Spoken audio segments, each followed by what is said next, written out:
Saya cuba melihat soalan yang dikemukakan itu ialah dalam konteks respon pengundi Melayu terhadap parti-parti yang ada dalam Malaysia lah.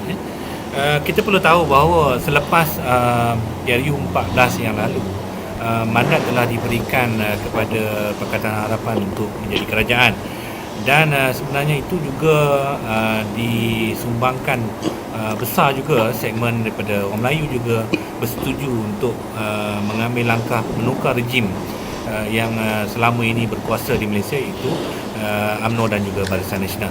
Satu keputusan penting yang dilakukan pada PRU 14 yang lalu. Namun senario itu berubah sedikit apabila ada gangguan apa yang dinamakan langkah Sheraton yang menjadi turning point ataupun Sheraton move itu yang pada hemat kami sebenarnya menjadi satu benda yang mengubah pola sebenarnya, dan boleh dikatakan political reset ataupun tekan button reset semula kepada sistem ataupun landscape politik dalam negara. Kerana selepas langkah Sheraton, wujud aktor-aktor baru yang mengisi ke dalam apa yang dikatakan menjadi aktor politik lah, parti politik baru, seperti mana yang kita lihat paling jelas ialah penubuhan Perikatan Nasional yang sebelum ini tidak ada dalam apa yang ditekan data pilihan raya. Kalau saya boleh sentuh lagi, iaitu data pilihan raya umum yang ke-14 dan sebelumnya itu boleh dikatakan absolute ataupun usang untuk dinilai dan juga dijadikan sebagai asas sandaran. Walaupun tak semua, tetapi saya boleh katakan sebegitu kerana faktor ini, langkah Sheraton, adanya Perikatan Nasional, kemudian sekarang ini seperti mana yang ditubuhkan baru ini ialah Gerakan Tanah Air GTA yang dipelopori oleh Tun Dr. Mahathir, dan kemudiannya datangnya parti-parti seperti mana Parti Bangsa Malaysia, Iman dan sebagainya.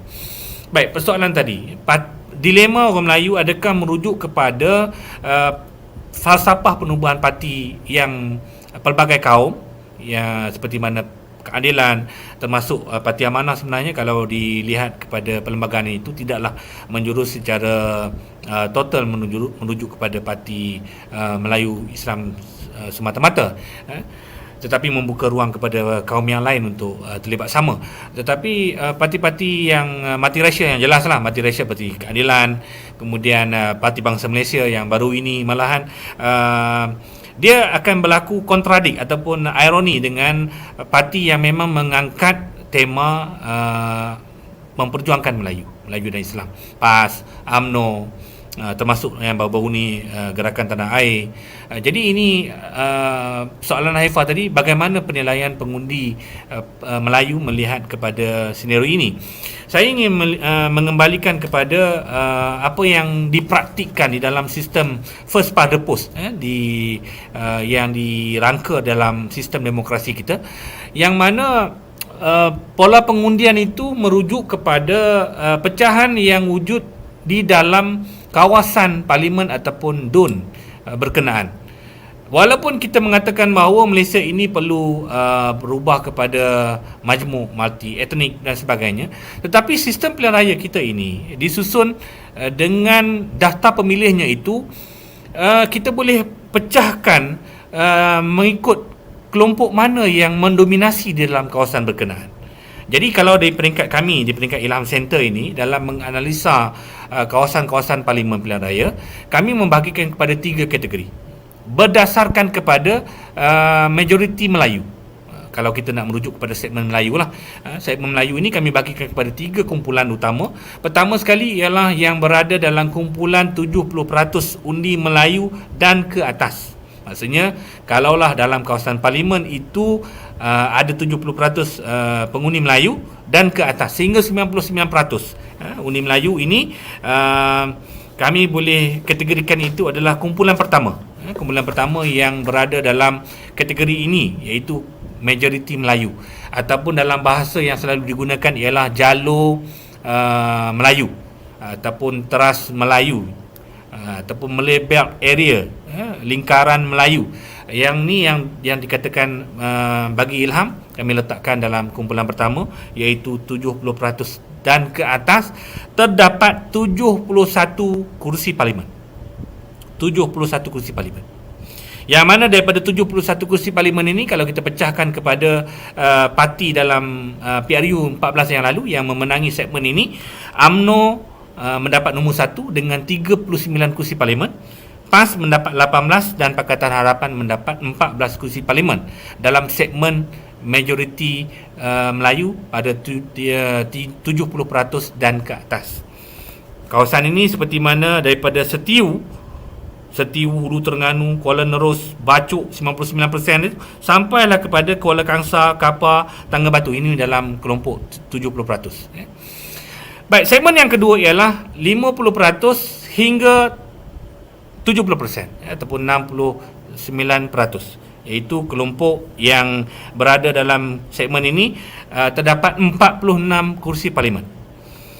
Manakala bagi kelompok di bawah 50%, iaitu mungkin ditafsirkan sebagai kursi bukan Melayu, yang tadi 50 hingga 70 ni, sebahagian analisa mengatakan bahawa ini adalah kursi bercampur, kursi parlimen yang kedudukannya bercampur, jumlahnya 46%, manakala di bawah 50% ataupun dikatakan majoriti Cina ataupun majoriti bukan Melayu sebanyak 48%. Di mana kekuatan Uni Melayu ini?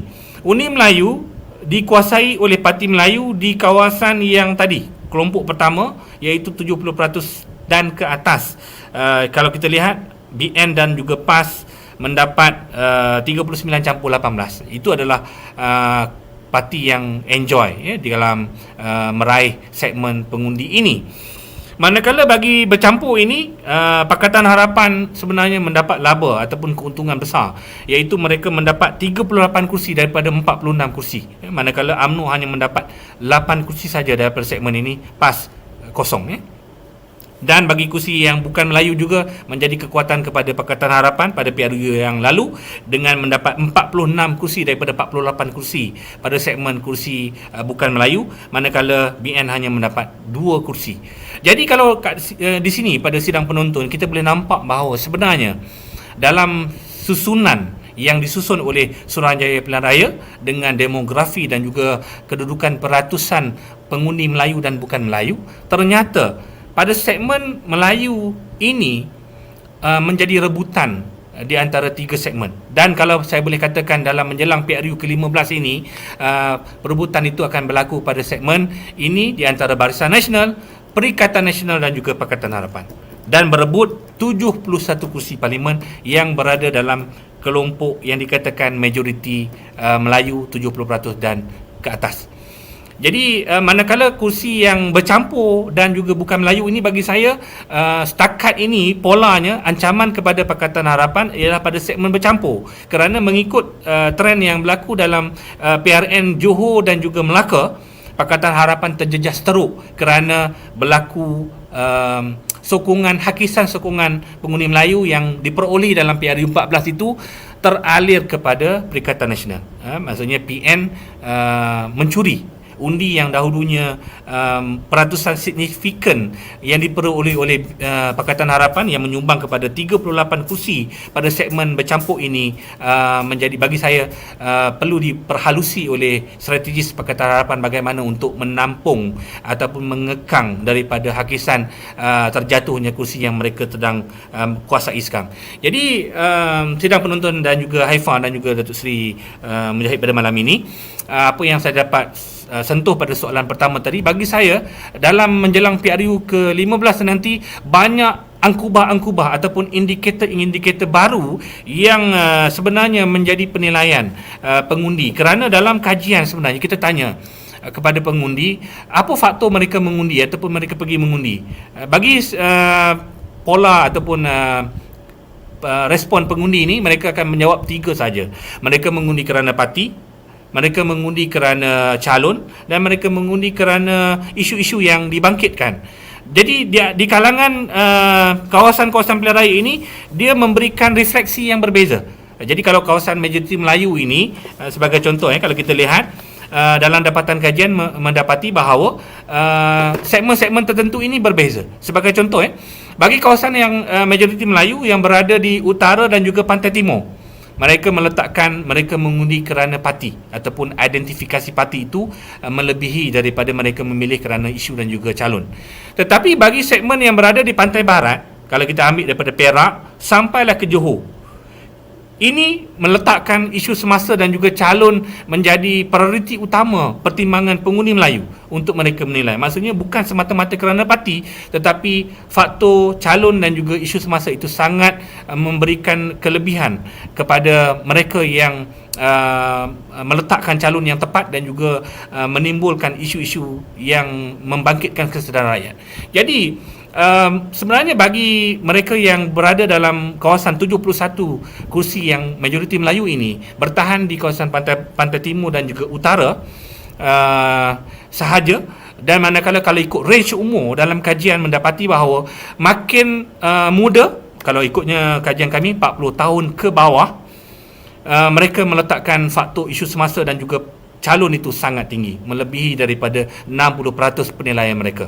Jadi maksudnya dalam unjuran ke depan, pengundi Melayu sekalipun dia akan berdepan dengan kelompok yang mengundi kerana parti dan juga kelompok yang akan mengambil pertimbangan yang lain selain daripada parti untuk mereka mengundi, iaitu mereka mengundi kerana isu yang berlaku dalam negara sekarang ini, dan juga calon-calon yang ditampilkan itu mungkin menjadi pertimbangan pengundi untuk mengundi, bukan lagi kerana parti semata-mata.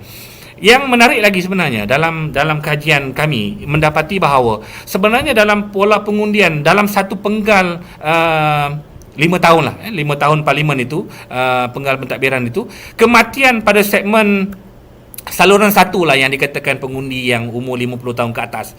Untuk satu parlimen, data menunjukkan bahawa kehilangan 1000 hingga 1200 kematian yang berlaku secara alami. Maksudnya kalaulah dalam satu parlimen itu yang dahulunya mengundi pada segmen saluran satu ini, sudah tentu mereka mengundi kerana tegarnya kepada parti. Tetapi menjelang pada PRU15 nanti, maksudnya akan berlaku hakisan 1000 pengundi yang mengundi totok kerana parti.